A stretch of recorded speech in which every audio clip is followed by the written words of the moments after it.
Just got done with my workout. Park's pretty empty. They attempt to section it off with these caution signs and signs that say the park's closed. I don't know how you close a park. So I don't think they know exactly either, which is why you still see people around. They as in, I don't know, city employees. Anyway, what matters is you gotta preserve life and keep your hands sanitized. But you want to keep healthy, you should definitely try and get a workout in any way you can. I mean, when it comes down to the basics of just not getting sick. So anyway, foods are starting to replenish on the shelves, but now in obscure quantities. You have an influx of, say, red meat, where they couldn't keep the shelves restocked, but supposedly we have plenty of beef cattle. Just got to make sure you're continuing production to keep those shelves going. Seems like there's a shortage of baked chicken, so now where are all the chickens? Hopefully maybe. So that comes into reality. You got to start looking at local supply. Except when you have larger production facilities, I don't think it matters if it becomes a problem where you try and go to another state supplier and he's already supplying the area that they're in, so he's not going to be able to ship anything out to you. California has notably a lot of almonds, a lot of beef, but we also have water shortages, so you're going to want to figure out what's grown locally, maybe just contact suppliers directly to the source. The burden is just economics. It's really an economic pandemic more than anything. You have all these hedge funds managers coming out and saying, oh, this is going to be hell, and they only point out a few things.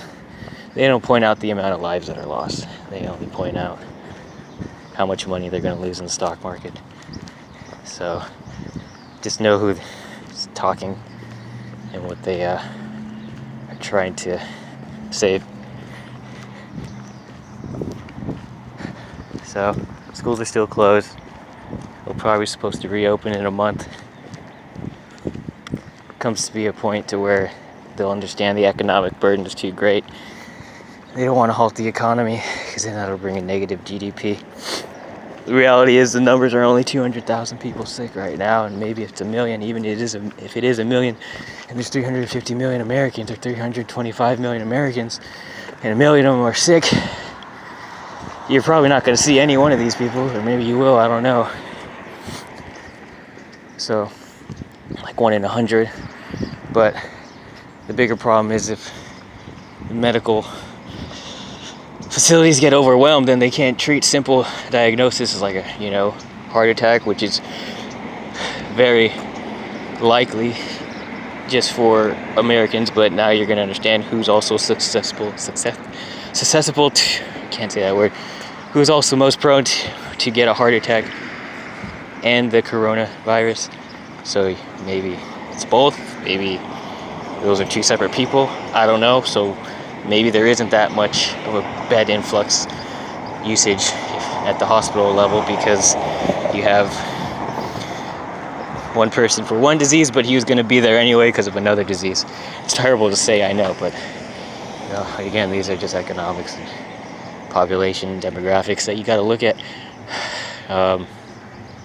And so, if the hospital system gets overwhelmed, and they're not going to be able to treat minor illnesses, which is a problem, but that's why you need to keep healthy in the ways that you can so that you don't end up in that situation. And if everybody does that,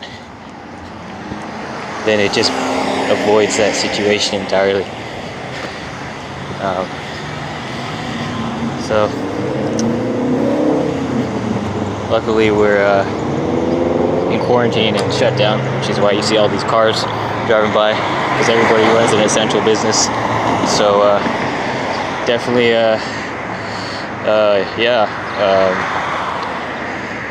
bailouts coming, just like they do, because they always bail it out. But before they bail it out, they make sure that they make it sound like the world's gonna end.